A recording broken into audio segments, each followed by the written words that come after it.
He had a gorgeous day in the Pacific Northwest with sunny skies, and tonight Portland all dressed up for the holidays.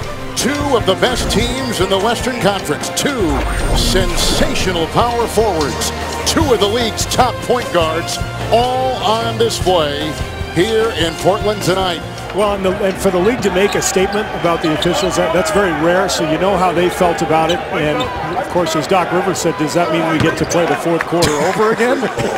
Apparently not. So, tough loss for the Clippers last night as Paul gets them off on the right track. Here is a Blazer turnover, the third in the early going. Outside Crawford, who's had a good string of scoring games and continues with a sweet floater right there for the Clips. The Blazers are not a fast break team, but they're more deceiving in terms of what they get out of transition as Paul gets the tough finish. The three-point shooting has just been off the charts. Question that most people have, can they keep that up, and will their defense hold up? It's better, but it's still below average in terms of league standards. Approaching a minute to play, Paul looking for Jordan with a beautiful lob. Another assist for Chris Paul. Lillard takes it inside. He can't find it. Up 23-5, the #1 record in the West for the Portland Trail Blazers. And they consider themselves a nice move inside by Blake Griffin working on Lopez. It will get tougher as Portland goes through the season. But they've got a lot to be happy about right now. And he's pretty happy about that great pinpoint pass down court for Blake Griffin. It's Chris Paul working on Matthews. Paul working on Wesley Matthews. Chris averaging 19 points a game. He's gone 4-7 tonight. Griffin from outside. But he hasn't fallen in love with the jump shot. Still attacking, facing up, and really taking advantage of his gifts. Speaking of gifts, man, how talented is Chris Paul? 20 points last night at Golden State. Sunday had 32. Saturday had 24 and 10. He's had all these double-doubles. As Jamal Crawford with that silky smooth shot of his. And that may have even caught Paul by surprise. It caught everybody surprise, including DeAndre Jordan, who's normally going to protect the rim as Paul is starting to heat up here. Here comes Paul. Lillard defending. Hollins will be on the wing. It's a Paul triple, which is perfect. They hung around. They did it with defense.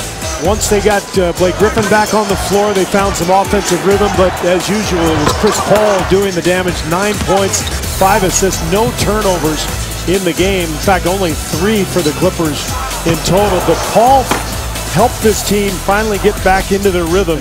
Blake Griffin seems to be in all kinds of, tangled up plays in the middle of the lane. People going after him. There's Paul with the layup.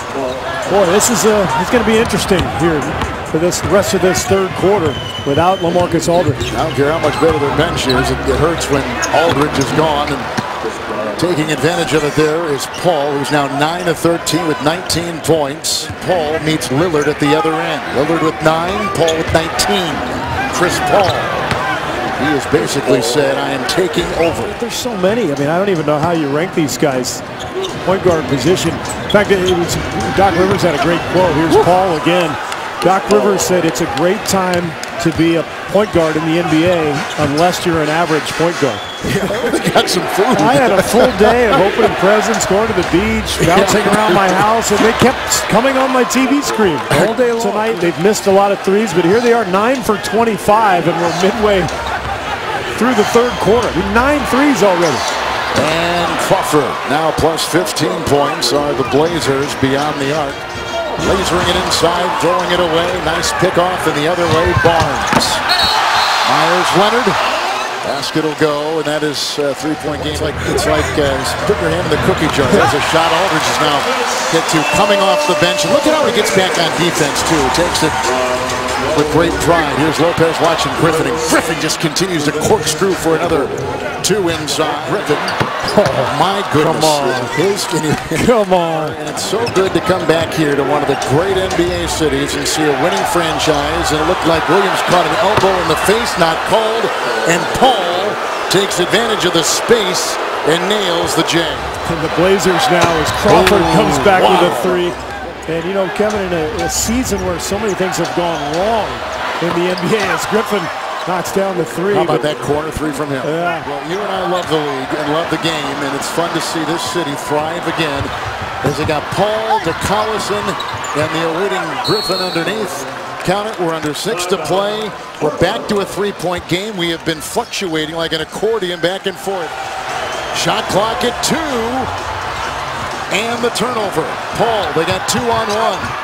Into Lillard. Chris Paul with 28. That was a big play too, Kevin, because that almost was a shot clock violation. Jordan the screen. And a beauty by Paul now with 30. Batum on Paul. Wow. They switch him over because of the length. Chris Paul with 32. Remember, he missed a few shots down the stretch of last night's game. Sure did. Three of them. He had a chance to tie the game 3 separate times. Came up short. Chris Paul, he's coming up big here tonight. Paul with 9 in the 4th quarter. Paul picked up by Matthews. Shot clock at 3. The shifty Paul. Good! What a shot! Chris Paul has put the Clippers on top 101-98 with a cold-blooded 2. 11 in the quarter and 34 for the game. I don't know how you guard this guy. Clippers going really small. Can they find a way to win? Paul. Lopez and into Griffin. And how did he find him inside? What a pass. Paul with 15 assists. He waited to the last possible second to release that pass.